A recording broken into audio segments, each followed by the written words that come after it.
Welcome students. States of matter के lecture number 7 में आज हम डिस्कस करने जा रहे हैं ग्राम्स लॉ ऑफ डिफ्यूजन कि गैसेस किस स्पीड से किस रेट से डिफ्यूज होती हैं। तो ग्राम्स लॉ ऑफ डिफ्यूजन क्या कहता है कि सपोज कीजिए कोई गैस किसी एक कंपार्टमेंट से किसी दूसरे कंपार्टमेंट में अगर डिफ्यूज करती है, सपोज ए से बी कंटेनर में कोई गैस है, कोई भी XYZ गैस हो सकती है, like hydrogen, oxygen, sulphur dioxide, methane, whatever. तो गैस ए से बी में अगर डिफ्यूज हो रही है तो रेट ऑफ डिफ्यूजन जो होगा, स्पीड जो है, वेलोसिटी जो है, किस रेट से वो गैस डिफ्यूज हो रही है, वो डिपेंड करेगी दो बातों पर। नंबर वन कि rate of diffusion is directly proportional to its pressure and rate is inversely proportional to the square root of its molar mass, or we can say that density. तो means अगर हम इनको कहीं ना कहीं club करें तो हम ये देखेंगे कि rate it is directly proportional to, rate of diffusion is directly proportional to the pressure of that gas and inversely proportional to the square root, inversely proportional to the square root of its molar mass or its density. मतलब अगर हम दो gases के rate of diffusion को compare करें तो क्या होगा कि rate of diffusion gas 1 and the rate of diffusion of gas 2 it is equal to P1 upon P2। देखिए प्रेशर के तो रेट डायरेक्टली प्रोपोर्शनल है, but it is inversely proportional to the square root of its molar mass, means m2 upon m1, directly proportional to the pressure of that gas and inversely proportional to the square root of its molar mass। इसको हम molar mass को हम density से भी replace कर सकते हैं। देखिए वेपर डेंसिटी क्या है, molar mass upon 2, half of molar मास। तो हम क्या कर सकते हैं, यह आ जाएगा vapour density into 2, vapour density into 2। तो 2 से 2 तो कट जाना है, यानी P1 अपॉन P2 तो आ गया D2 अपॉन D1। तो कहीं ना कहीं जो रिलेशनशिप उसके मास की थी वही रिलेशनशिप आपको उसके वेपर डेंसिटी की या डेंसिटी की भी नजर आएगी। Means rate is directly proportional to pressure and inversely proportional to the square root of its molar mass और the square root of its density means। चलिए आगे बढ़ाते हैं। अब अगर कोई गैस किसी एक पर्टिकुलर टाइम में कुछ अपनी वॉल्यूम को डिफ्यूज कर रही है, स्प्रेड आउट कर रही है, तो कितनी वॉल्यूम को स्प्रेड आउट कर रही है, late it B V1 volume उसने स्प्रेड की T1 टाइम में, V1 वॉल्यूम स्प्रेड की है T टाइम में या T1 टाइम में, तो एक सेकंड में कितनी की, दिस इज R1, राइट। इसी प्रकार से R2 क्या होगा, कोई गैस है, सेकंड गैस है जिसने V2 वॉल्यूम स्प्रेड की है, डिफ्यूज की है T2 टाइम में, तो एक सेकंड में कितना, तो रेट मतलब कितनी वॉल्यूम वो डिफ्यूज कर रहा है एक सेकंड में, that is called the rate. तो हम यहां पर क्या कर सकते हैं, हम सब्स्टिट्यूट कर सकते हैं ना R1 और R2 को। तो V1 upon T1 V2 upon T2 is equal to P1 upon P2 molar mass M2 upon M1, या डेंसिटी भी ले सकते हैं। इसको थोड़ा सा और अगर सिंप्लीफाई कर दें तो V1 upon T1 T2 upon V2 P1 P2 M2 M1। इस तरह की एक पिक्चर हमारे सामने आ जाती है जिसमें हम गैसेस के रेट को कंपेयर कर सकते हैं इन terms of their pressure, in terms of their molar mass, in terms of their density. Means अगर हमें इसको स्टेटमेंट देनी हो तो ये कहा जा सकता है कि rate of diffusion, rate of diffusion of A gas at a temperature is directly proportional, it is directly proportional to its pressure, it is directly proportional to its pressure and inversely proportional to the square root of, directly proportional to pressure and inversely proportional to square root of its molar mass और density. चलिए, ये तो हमने इसकी statement को notify कर दिया कि रेट दो बातों पर डिपेंड करता है, प्रेशर पे और मोलर मास पे। मोलर मास के इनवर्सली प्रोपोर्शनल, यानी कोई गैस जितनी हल्की होगी इतना स्पीड से फैलेगी, और जो गैस जितनी हैवी होगी जिसका मोलर मास ज्यादा है उसका रेट ऑफ डिफ्यूजन स्लो होगा। ऑब्वियसली बात है कि अगर कोई बंदा बहुत हैवी है तो उसकी स्पीड कम होगी, और कोई अगर दुबला पतला सा है तो तेजी से भागेगा, बिल्कुल हिरण की तरह भागेगा। तो एक बात तो ये हुई मास की, और एक है प्रेशर का, यानी गैस का कंटेनर में जितना ज्यादा प्रेशर होगा वो गैस उतनी ज्यादा बेताब होगी डिफ्यूज होने के लिए। भाई घोड़े पे जितना ज्यादा आप हंटर मारोगे उसकी स्पीड बढ़ेगी ना, तो गैस का जितना ज्यादा प्रेशर होगा उसकी स्पीड भी, जो डिफ्यूज करने की उसकी स्पीड होगी, वो डेफिनेटली इंक्रीज होगी। सो अभी जो बात समझ में आई है वो यहां तक तो हमें क्लियर हो गई, और उसको हमने थोड़ा सा और नोटिफाई कर लिया है और इलैबोरेट किया कि भाई V1 अपॉन T1 और T2 अपॉन V2 ये क्या आ गया, it is equal to P1 upon P2 और M2 अपॉन में M1। देखिए अभी हमने, अगर हम प्रेशर दोनों गैसेस का कांस्टेंट ले लें तो P1 P2 कट जाएंगे, वो सिर्फ और सिर्फ मोलर मास के प्रोपोर्शनल आएगा। अभी हमने क्या देखा कि वॉल्यूम कितनी डिफ्यूज हो रही है टी टाइम में, जरूरी नहीं है कि it is always volume, it may be number of moles, कि एक सेकंड में गैस कितने मोल डिफ्यूज कर रही है। तो अगर यही रामायण मोल की टर्म्स में हो तो N1 upon T1 T2 upon N2, यानी गैस, फर्स्ट गैस ने N1 मोल डिफ्यूज करे T1 टाइम में, यानी एक सेकंड में इतने और एक सेकंड में इसने इतने, it is equal to P1 upon P2 molar mass का square root M1 M2 upon M1। गड़बड़ हो गई बाबा रे बाबा।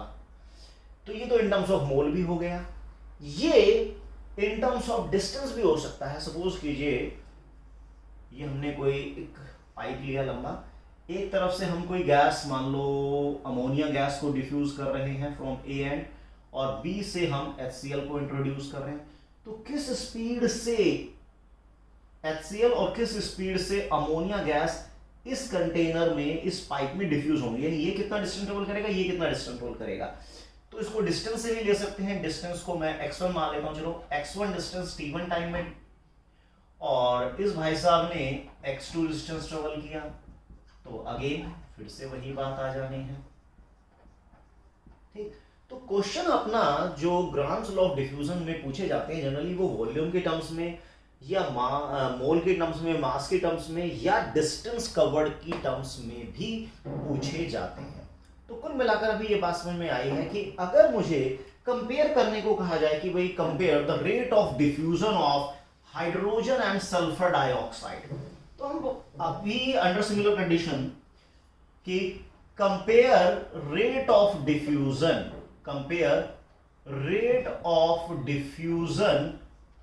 Of H2 with SO2। चलिए कंपेयर कर लेंगे, नो प्रॉब्लम। तो rate of diffusion of hydrogen and rate of diffusion of sulphur dioxide under similar condition, यानी प्रेशर सेम प्रेशर हो, तो प्रेशर जब सेम होगा तो प्रेशर तो उड़ ही जाना है।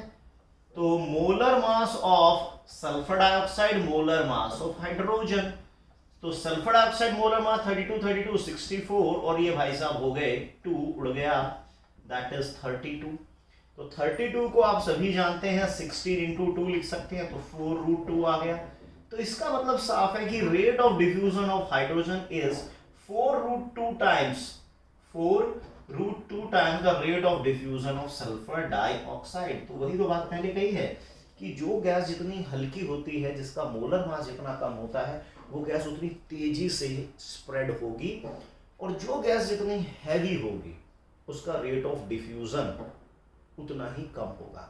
मतलब अगर हम सिमिलर कंडीशन की बात करें, सपोज प्रेशर वगैरह सेम ले लेना गैसेस का, तो केवल और केवल मोलर मास पर फिर डिपेंड करेगा। यानी हाइड्रोजन है, मान लो नाइट्रोजन है, ऑक्सीजन है, तो इनमें रेट ऑफ डिफ्यूजन देखो इसका सबसे कम होगा, फिर नाइट्रोजन का, फिर उससे ज्यादा हो जाएगा, फिर सबसे ज्यादा सल्फर डाइऑक्साइड का हो जाएगा। इस तरह से आप कंपेयर कर सकते हैं। खैर अभी तो हमने थ्योरेटिकली इसको सिर्फ स्टेटमेंट देखी है, उसके फॉर्मूले देखे, इस पर कुछ न्यूमेरिकल ट्राई करते हैं। प्रॉब्लम नंबर 2 है हमारे पास, 20 decimeter cube of SO2 diffuses through a porous partition in 60 seconds. Means 20 centimetre cube जो सल्फर डाइऑक्साइड गैस है, इसकी 20 डेसीमीटर क्यूब गैस 60 सेकंड में डिफ्यूज कर जाती है. What volume of O2? What volume of O2 will diffuse under similar condition in 30 second? तो मान लेते हैं इसकी V वॉल्यूम डिफ्यूज होगी. तो देखिए, rate of diffusion of SO2 and rate of diffusion of O2 under similar condition, यानी हम प्रेशर को सेम ले लेते हैं, तो molar mass of O2 upon molar mass of SO2, right. अब rate in terms of volume क्या होगा? 20 डेसीमीटर क्यूब डिफ्यूज हुई है 60 सेकंड में, तो एक सेकंड में इतना. This is the rate of diffusion of SO2. 20 centimetre cube diffuse in 60 second, तो rate of diffusion of SO2 20 upon 60. Oxygen की कितनी वॉल्यूम डिफ्यूज हुई है 30 में? Let it be V volume हुई है 30 में, तो V अपॉन 30, तो 30 अपॉन में V is equal to molar mass oxygen इतना, सल्फर डाइऑक्साइड 64, जो उड़ता है उड़ा दो, ढिचिक ढिचिक कर देते हैं, ये आ गया 10, इसको भी उड़ा देते हैं, तो 1/2 स्क्वायर रूट में है अभी ये कहानी, ठीक है. तो V इज इक्वल टू 10√2, और √2 हम जानते हैं कितना होता है 1.41, तो ये लगभग 1.414, तो इट इज 14.14 डेसीमीटर क्यूब. इतनी ऑक्सीजन गैस डिफ्यूज होगी 30 सेकंड में. अगर हम उसका कंपैरिजन कर रहे हैं, देखिए सल्फर डाइऑक्साइड की, जिसकी इतनी वॉल्यूम इतनी सेकंड में डिफ्यूज होती है. नेक्स्ट क्वेश्चन देखते हैं. 1 मोल ऑफ N2, यानी एक गैस है हमारी N2 जिसका 1 मोल 0.8 ATM पर takes 38 second to diffuse through a pin hole. एक बहुत ही छोटे पिन होल से नाइट्रोजन गैस डिफ्यूज हो रही है. क्या है? 1 मोल डिफ्यूज हो रहा है इतने प्रेशर पर और इतने टाइम में.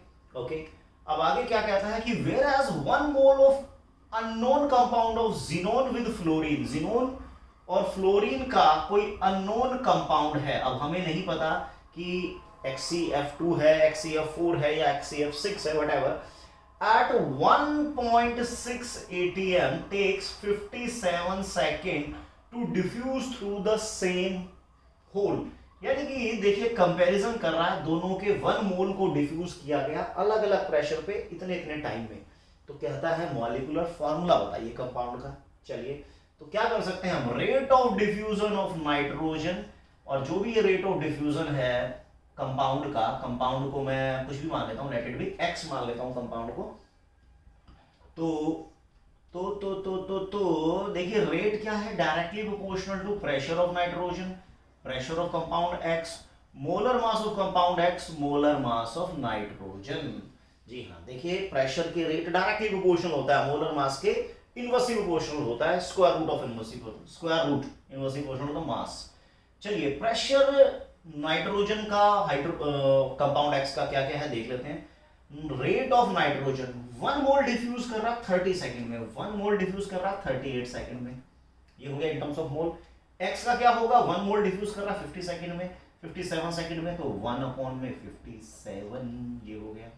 चलिए, ये तो आ गया दोनों का rate of diffusion. Pressure of nitrogen 0.8, pressure of X 1.6, molar mass of X तो हमें नहीं पता, ये हमें निकालना है, और ये है 28. जो उड़ता है उसे उड़ा दो, ठीक है ना. ये दोनों 19 से कटते हुए देख रहे हैं, 19 2 19 3, और ये दोनों भी एक दूसरे के कट्टर दुश्मन मुझे दिखाई दे रहे हैं. दोनों तरफ स्क्वायर ले लें, तो इट इज 9/4, 1/4, और ये स्क्वायर रूट तो हट ही जाएगा. Molar mass of X and 28, 4 से 4 गया उड़, ठीक है. तो मोलर मास जो भी वो कंपाउंड है उसका कितना आ गया? 28 into 9, 9 8 जा 72, तो 9 2 जा 18, 18 और 7 52. तो दिस इज द मोलर मास. यानी जो भी वो कंपाउंड है जिसका फॉर्मूला हमें निकालना है, तो हमारे पास 3 चॉइस होती है. जिनोन के फ्लोरीन के साथ कंपाउंड या तो XeF2 होता है, या XeF4 होता है, या XeF6 होता है, इसके अलावा कोई नहीं होता. जिनोन का मोलर मास आपको दिया जाएगा, don't worry, it is 131. Fluorine के 1 मोल का मास 19, तो 2 मोल का 19 टू 38, तो इस पूरे कंपाउंड का मोलिकुलर मास कितना आ जाएगा 9169। तो ये तो नहीं हो सकता, सॉरी दोस्त, आपका नंबर नहीं लगा। चलिए इसको देखिए 131 और 19 4 जा 76, तो 7207, ये भी कम आ रहा है, तो नहीं भाई साहब सॉरी, आप भी नहीं हो सकते। तो फिर तो यही होगा, तो 131 और 19 6 जा 114 के अराउंड, तो 245 कुछ इतना आ रहा है। 19 6 जा मैंने सही किया है क्या? यस, तो लगभग यही इसके अप्रोक्सीमेट ला रहा है। तो हम वोट देंगे XeF6 को। देखिए सिंपल बात है, हमने रेट ऑफ डिफ्यूजन को 3 फॉर्म में कंसीडर किया, वॉल्यूम, मोल और डिस्टेंस। वॉल्यूम के साथ अगर क्वेश्चन होता है तो आप इस तरह से कि भाई कितनी वॉल्यूम कितने टाइम में डिफ्यूज हो रही है और कितने मोल कितने टाइम में डिफ्यूज हो रहे हैं, तो हम रेट को कंपेयर कर सकते हैं। अभी हम कुछ और प्रॉब्लम को डिस्कस करेंगे जिसमें अलग अलग कंडीशंस होंगी। प्रॉब्लम है rate of diffusion of two gases A and B is in the ratio this, यानी रेट ऑफ डिफ्यूजन A और B का जो दिया गया है that is 1:4। If the ratio of their mass present in the mixture is this, means ratio, it is not the ratio of their molar masses, जो भी मास उनका उस मिक्सचर में प्रेजेंट है उसका रेशियो है 2:3। What we have to find out, we have to calculate the ratio of their mole. Okay, no problem. तो देखिए rate of diffusion of A and B it is equal to the molar mass of B to the molar mass of A. तो A और B का जो ratio है that is 1/4. So 1/4 is equal to mb अपॉन में ma, square कर सकते हैं तो 1/16 molar mass of B to the molar mass of A। ये हमारे पास रेशियो आ गया मोलर मास का रेशियो। चलिए हमें क्या फाइंड आउट करना था, ratio of their mole, means moles of A upon moles of B क्या होगा, given mass of A upon molar mass of A, then given mass of B molar mass of B, तो Ma upon Mb that is 2/3 and Mb upon Ma it is 1/16। तो उड़ा देते हैं डिच्चिक into डिच्चिक, तो it is 1:24। तो ये आ गया हमारे पास रेशियो ऑफ द मोल्स। चलो बहुत ही बकवास क्वेश्चन था। कहता है आगे, ये थोड़ा बेटर लग सकता है, pure O2 diffuse through an aperture in 2 to 4 second, यानी ऑक्सीजन गैस किसी एपर्चर से इतने टाइम में डिफ्यूज करती है। अब इसका कंपैरिजन किसके साथ हो रहा है, whereas a mixture of O2 and another gas contain 80% O2, whereas mixture of oxygen and another gas. देखिए एक मिक्सचर है, कोई मिक्सचर है, उस मिक्सचर में 80% तो ऑक्सीजन है, बाकी 20% कौन है, अदर गैस होगा कोई, हमें नहीं पता कौन सी वो गैस है। और ये जो पूरा मिक्सचर है ये डिफ्यूज करता है from the same that is 234 second. देखिए जो प्योर ऑक्सीजन है वो डिफ्यूज करती है इतने सेकंड में, और जबकि ये जो मिक्सचर है, जिस मिक्सचर में 80% ऑक्सीजन है और 20% कोई बाकी गैसेस हो सकती है, वो 234 सेकंड में डिफ्यूज करती है। तो बताइए मोलर मास ऑफ गैस, इस गैस का मोलर मास बताइए। तो नो प्रॉब्लम, ये मिक्सचर है हमारे लिए। तो rate of diffusion of oxygen, अब मैं इस rate of diffusion of oxygen को मिक्सचर के साथ कंपेयर करता हूं, rate of diffusion of this mixture, तो it is equal to molar mass of mixture upon molar mass of O2। Clear हो गई बात। अब देखिए जो भी वो कंटेनर है उसमें जो भी वॉल्यूम होगी, वॉल्यूम तो दोनों के लिए सेम रहेगी, तो दोनों में सेम वॉल्यूम अलग अलग टाइम में जा रहा है। तो मान लेते हैं दोनों की वॉल्यूम सेम होगी, तो इसने वॉल्यूम डिफ्यूज की इतने सेकंड में, ऑक्सीजन ने V वॉल्यूम डिफ्यूज की इतने सेकंड में, और ये क्या कर रहा है, V वॉल्यूम को डिफ्यूज कर रहा है 234 सेकंड में, और मोलर मास तो चलो हमें निकालना ही है, और ऑक्सीजन का 32 है। जो उड़ता है उड़ा दो, डिच्चिक इंटू डिच्चिक हो गया, काट देते हैं, 1 से उड़ रहा है 112 117, ठीक है। 3 से कट रहा है क्या, 3 से नहीं कट रहा है, अरे बाबा यार ये प्रॉब्लम है। तो मैं इसको 16√2 यानी 4√2 लिख सकता हूँ, 4√2 मैं इसको लिख सकता हूँ। तो यहां से square root of molar mass आएगा 117/√2 चलिए यहां से मोलर मास भी निकल तो जाएगा, बट थोड़ा मशक्कत करनी पड़ेगी, स्क्वायर रूट वगैरह लेना पड़ेगा दोनों तरफ, स्क्वायर काफी लेंथी पड़ जाएगा। चलो दोनों तरफ स्क्वायर करेंगे तो 117/√2 इंटू 117/112 इंटू 112। चलिए ये हमारे पास मोलर मास आ जाएगा, लेकिन this is not the molar mass of other gas, this is the molar mass of this mixture. अब देखिए, अब हमारे पास अगर मिक्सचर का मोलर मास आ गया तो ये तो एवरेज मास होगा ना, पूरे मिक्सचर का मास है तो एवरेज मास होगा। तो आप जानते हैं यार, जो एवरेज मास होता है, एवरेज मास वो क्या होगा, उसमें 80% तो O2 है प्लस 20% कोई अदर गैस है X जो भी है अपॉन में 100। तो एवरेज मोलर मास तो ये आपने निकाल लिया यहां से 117 और 4√2 इंटू 4√2 अपॉन 112 इंटू 112। ठीक है, ऑक्सीजन के एक मोल का पार्ट, एक मोल का मास 32 होता है, तो 0.8 का कितना होगा, या 80% का इतना होगा। ऑक्सीजन जो दूसरी गैस है उसका हमें नहीं पता, तो उसका हम जो भी निकालना चाहें, एम लेना चाहें एम ले लेते हैं, इंटू 20 अपॉन में 100। तो यहां से इसको सॉल्व करने के बाद आप कैलकुलेट कर पाएंगे molar mass of this other gas. Molar mass इस गैस का आ जाएगा जो डेफिनेटली इन दोनों के बीच में होगा, क्योंकि 32, क्योंकि ये मिक्सचर है तो ये 32 होगा, और ये जो एवरेज मास आया है इन दोनों के बीच की कोई वैल्यू इसकी आएगी।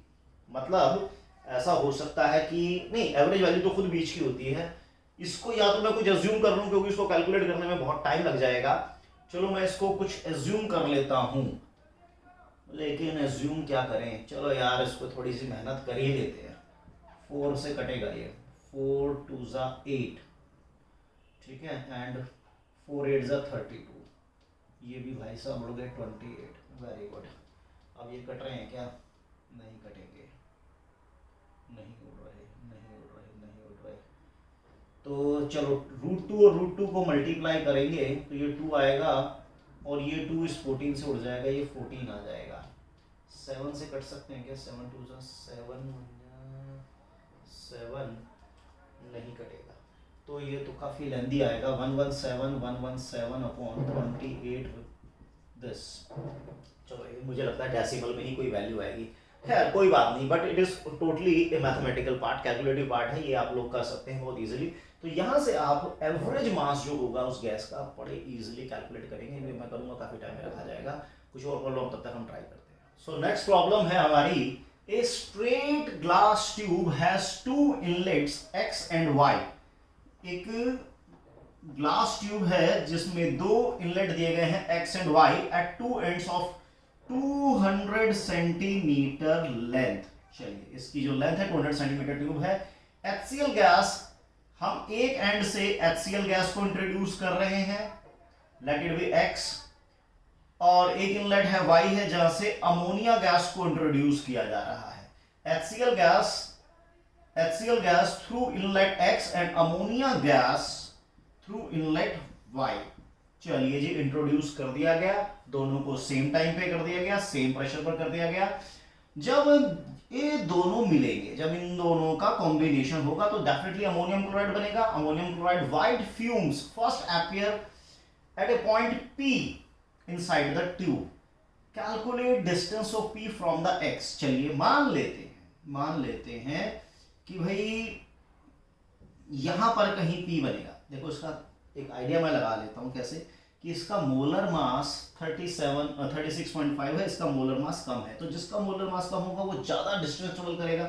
अब दोनों सेम टाइम पे करें तो दोनों 50-50 तो करेंगे नहीं, क्योंकि दोनों का मास अलग अलग है। तो अमोनिया ज्यादा डिस्टेंस ट्रेवल करेगा और HCl कम करेगा क्योंकि थोड़ा हैवी है। तो इसका मतलब ये थोड़ा सा X के ज्यादा क्लोज आएगा point P। This is the point P। तो मान लो इसने यहां से लेकर यहां तक A डिस्टेंस ट्रेवल किया, तो डेफिनेटली अमोनिया ने 200 माइनस A किया होगा एट द सेम टाइम, है ना। तो अब जो rate of diffusion of ammonia होगा to the rate of diffusion of HCl होगा, it is molar mass of HCl to the molar mass of ammonia, क्योंकि दोनों का प्रेशर तो सेम कहा गया है। चलिए, अमोनिया ने कितना डिस्टेंस ट्रेवल किया, तो अमोनिया ने 200 माइनस ए का डिस्टेंस ट्रेवल किया, दोनों ने सेम टाइम के लिए किया है, तो टाइम दोनों का कट जाना है। और HCl ने कितना डिस्टेंस ट्रेवल किया, ए डिस्टेंस ट्रेवल किया होगा। देखो 200 माइनस ए डिस्टेंस अमोनिया ने ट्रेवल किया टी टाइम में, और HCl ने ए डिस्टेंस ट्रेवल किया टी टाइम में, तो टी से टी उड़ गया ना। और मोलर मास ऑफ HCl 36.5 और इसका 70, तो 200 minus a upon a it is equal to, अरे बाबा ये बड़ी आफत होती है, इनको सॉल्व करना बहुत, डेसिमल वाली वैल्यूज को तो सॉल्व करना किसी को भी अच्छा नहीं लगता।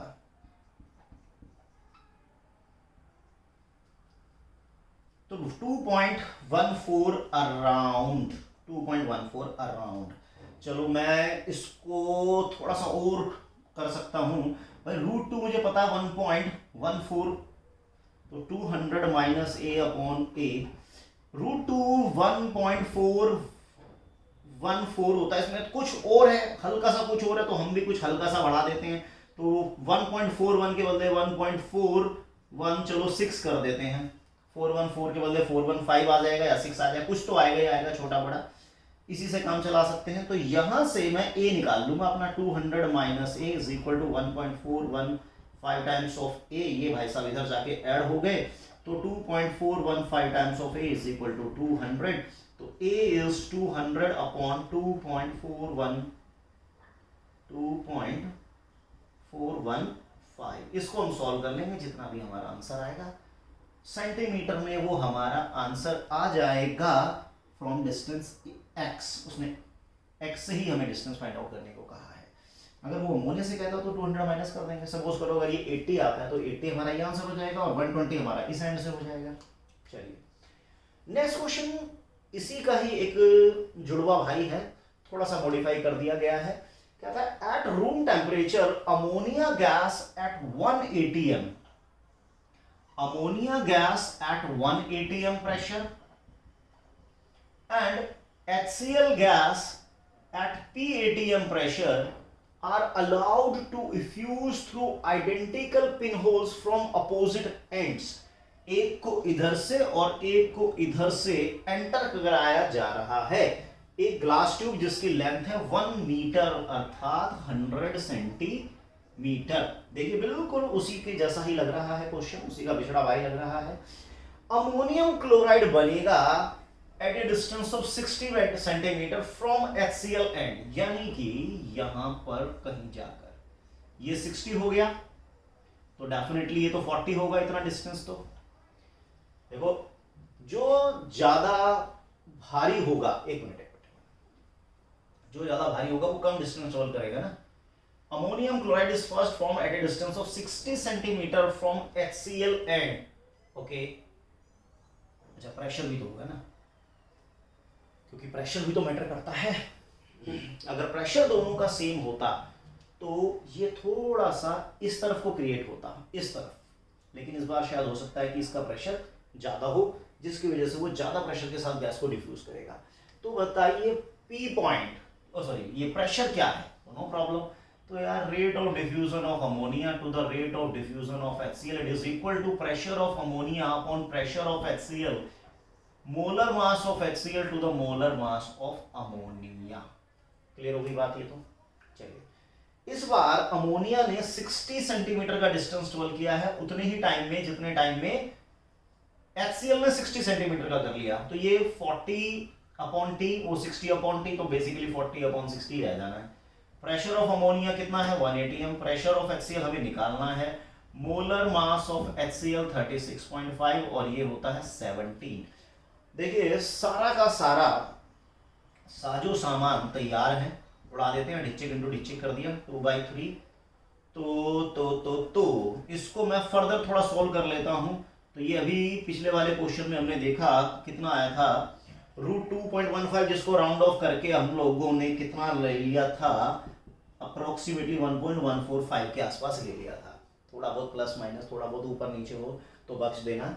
क्योंकि कैलकुलेशन है, टाइम ज़्यादा लगता है अगर बिल्कुल एक्यूरेटली करेंगे इसको। तो P कितना आ जाएगा 3 इंटू 1.415 अपॉन में 2, तो 1.5 इंटू 1.415 इतने एटीएम आपका आंसर आ जाएगा। डेफिनेटली वो इस 1 एटीएम से तो ज्यादा ही आ रहा था, क्योंकि HCl का प्रेशर ज्यादा होगा तभी वो ज्यादा पावर के साथ अपने मॉलिक्यूल को भेजेगा ताकि वो ज्यादा डिस्टेंस ट्रेवल कर सके और अमोनियम क्लोराइड व्हाइट फ्यूम्स की प्रेसिपिटेशन की फॉर्मेशन कर सके। एक दो क्वेश्चन और ट्राई करते हैं इसमें। बहुत ही शानदार क्वेश्चन है। Mixture containing D2 and H2 at NTP is taken inside a bulb connected to another bulb। देखिए कोई बल्ब हमने लिया है और इसको हमने किसी दूसरे बल्ब के साथ भी कनेक्ट कर दिया गया है। ये है फर्स्ट बल्ब, ये है हमारा सेकंड बल्ब। चलिए अभी इसमें कौन कौन है, इसमें D2 है और इसमें H2 है। D2 और H2, D2 है हमारे पास 1.12 लीटर, मतलब अगर मैं उसके मोल निकालूं तो 1.12 अपॉन 22.4 करता हूं तो डेफिनेटली 0.05 मोल आ गए। तो 0.05 मोल है हमारे D2 के और H2 के हैं हमारे पास 0.1 मोल। ठीक है, ओके रिपोर्ट है। और फिर हमने इसको सेकंड बल्ब के साथ कनेक्ट किया है, बीच में कोई स्टॉप कॉक हमने लगा रखी है, कुछ समय के लिए हमने स्टॉप कॉक को हटाया। The second bulb is now fully evacuated. The stop cock is opened for a certain time and closed. कुछ टाइम के लिए हटाया और फिर लगा दिया गया। तो उतने ही समय में ये गैसेस D2 और H2 डिफ्यूज होके सेकंड कंटेनर में आ गई हैं, सेकंड बल्ब में आ गई हैं। और अब फर्स्ट बल्ब में कहता है the first bulb is now found to contain 0.1 gram D2। चलिए 0.1 ग्राम D2 इसमें अब रिमेनिंग है, 0.1 ग्राम D2 रिमेनिंग है, ये तो मोल है। तो बताइए इसमें कितना होगा, तो नो प्रॉब्लम। देखिए अब हम अगर इनका मास कैलकुलेट करें तो ये इसके मोल है, इसके एक मोल का मास होता है 4 ग्राम, तो 0.4 मोल का मास कितना होगा, तो कहीं ना कहीं हम निकाल सकते हैं वेट ऑफ D2 कितना आएगा 0.05 इंटू में 4 तो 0.2 ग्राम। वेट ऑफ H2 भी निकाल लेते हैं 0.1 मोल, 0.1 मोल इंटू 2 तो 0.2 ग्राम। ठीक है, अब ये दोनों गैस डिफ्यूज करेंगे, लेकिन क्या दोनों सेम स्पीड से डिफ्यूज करेंगे? दोनों का मोलर मास अलग अलग है, दोनों का प्रेशर भी अलग अलग है। देखो दोनों सेम वॉल्यूम में और सेम टेम्परेचर में है, दोनों के मोल डिफरेंट हैं तो दोनों का प्रेशर भी डिफरेंट होगा। और प्रेशर किस पे डिपेंड करेगा? सीधा सीधा मोल पे डिपेंड करेगा। यानी कि पार्शियल प्रेशर D2 और पार्शियल प्रेशर H2 ये इनके रिस्पेक्टिव मोल पर डिपेंड करेगा। इसके मोल हैं इतने और भाई साहब के मोल, हाइड्रोजन के मोल है 0.1, कहीं ना कहीं ये डबल आ रहा है। चलिए इतना भी आइडिया हमें लग गया।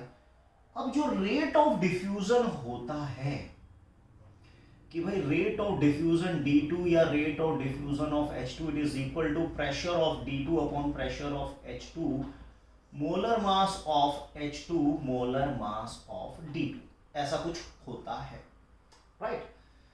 सो अब हम इसको देख सकते हैं कितने मोल डिफ्यूज किए या कितना मास डिफ्यूज किया। चलो हम मोल की टर्म्स में ही कर लेते हैं, इसको मोल की टर्म्स में निपटा देते हैं, किसी भी टर्म्स में कर लो, कोई इतना फर्क तो पड़ने वाला नहीं है।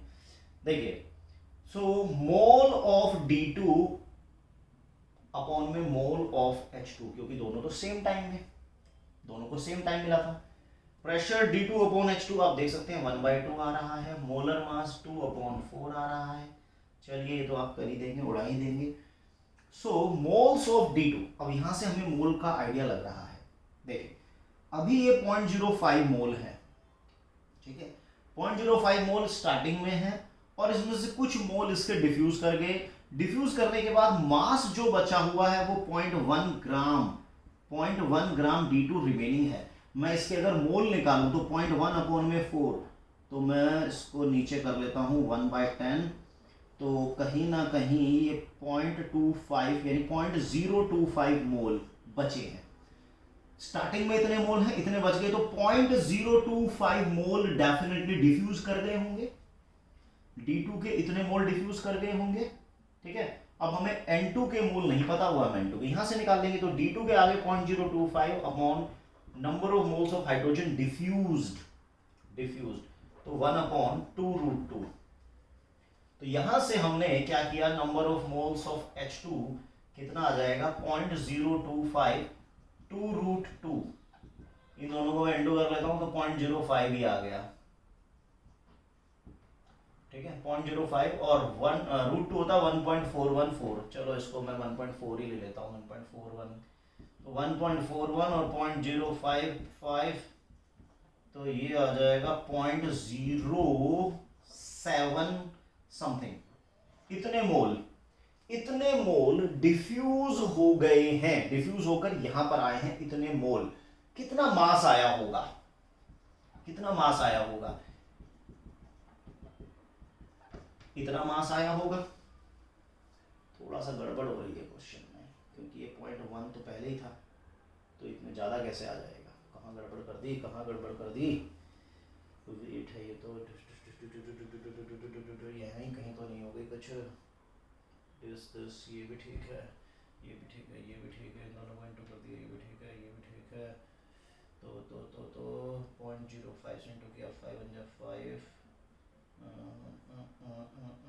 ठीक है। ये भी डेसिमल 4 प्लेस के बाद आएगा, ओके। 0.0705 है। चलो इसको मैं पूरा करके देख लेता हूँ एक बार कभी। 0.0705 इंटू में 2,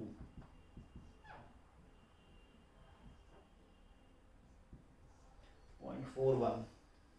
अच्छा तो मोल है ना, मास कितना था, ये तो मोल था। ठीक कर रहे थे। कंफ्यूज हम इसलिए हो गए क्योंकि ये हमने वेट में निकाला है। इसका वेट है पहले 0.2 ग्राम, स्टार्टिंग में 0.2 ग्राम है, और यहाँ पर इतना वेट आ गया, ओके। तो देखिए अब जो सेकंड कंटेनर है, सेकंड बल्ब है हमारा, उस सेकंड बल्ब में कौन कौन है, D2 है और H2। H2 का कितना वेट आ गया 0.14। D2 का कितना वेट आया, देखो D2 का टोटल वेट पहले था हमारे पास 0.2 और 0.1 बच गया था, तो 0.1 ही डिफ्यूज हुआ होगा, तो 0.1 इसका वेट आया है और 0.14 हाइड्रोजन का वेट आया। तो बस अब तो कुछ बचा ही नहीं। D2 की मुझे अगर परसेंटेज वेट बतानी है तो 0.1 अपॉन में 0.24 इंटू में 100। हाइड्रोजन की परसेंटेज बतानी है तो हाइड्रोजन का mass upon total mass into में 100। इस तरीके से आप क्वेश्चन कर सकते हैं। देखिए मैं एक बार क्लियर कर देता हूँ। स्टार्टिंग में हमारे पास H2 के इतने लीटर H2 और इतने लीटर हाइड्रोजन थी, STP या NTP जो आप कहना चाहें, तो हमने इसके मोल निकाल लिए, ठीक है। ये मोल हमने कैसे किया, 22.4 लीटर से इसको डिवाइड किया, दोनों के मोल आ गए। चलो जी, दोनों के हमारे पास इतने इतने मोल आ गए। मैंने मोल को मास में कन्वर्ट कर लिया कि D2 का इतना मास है और H2 का इतना मास है। अब क्योंकि दोनों के मोल डिफरेंट हैं और दोनों gases same volume same temperature पे, तो दोनों का प्रेशर डिफरेंट जरूर होगा, तो हमने प्रेशर का भी रेशियो निकाला। This is the ratio of the partial pressure. फिर हमने ग्राउंड्स लॉ ऑफ डिफ्यूजन लगा दी कि rate of diffusion of hydrogen D2 upon में हाइड्रोजन, ये इस तरह से होगा। मोल किसके कितने कितने डिफ्यूज हो रहे हैं, D2 के मोल डिफ्यूज हुए किसी पर्टिकुलर टाइम में, उतने टाइम में H2 के इतने मोल डिफ्यूज हुए, this is equal to this much. ये सब सोल्व किया हमने। सो सोल्व करने के बाद हमारे नाइट्रोजन के कितने मोल डिफ्यूज हुए, 0.07 मोल डिफ्यूज हुए। तो कितना मास डिफ्यूज हुआ, इतना मास डिफ्यूज हुआ। पहले कितना मास था, 0.2 ग्राम मास था, यहां पर 0.2 ग्राम मास था, ये तो मोल है। पहले 0.2 ग्राम मास था, अब 0.14 मास चला गया सेकंड कंटेनर में, इतना मास आ गया। D2 का कितना मास आया, देखो D2 के कितने मोल डिफ्यूज हुए थे, D2 के 0.025 मोल डिफ्यूज हुए थे। खैर आधे मोल डिफ्यूज हुए, तो आधा ही मास डिफ्यूज हुआ होगा, यानी ये पहले 0.2 था तो 0.1 ग्राम डिफ्यूज हो गया। देन हमने परसेंटेज कैलकुलेट कर दी, सिंपल। सो ये हमारा पूरा कंप्लीट लेक्चर हुआ regarding Graham's law of diffusion, जिसको हमने स्टेटमेंट वाइज समझा, थ्योरेटिकल समझा, देन इसके डिफरेंट फॉर्मूले with respect to volume, number of moles with respect to distance, और फिर हमने उन सभी पर कुछ न्यूमेरिकल्स भी ट्राई किए, बेसिक से लेके थोड़े अच्छे लेवल के भी। So hope you like the lecture. Thank you very much.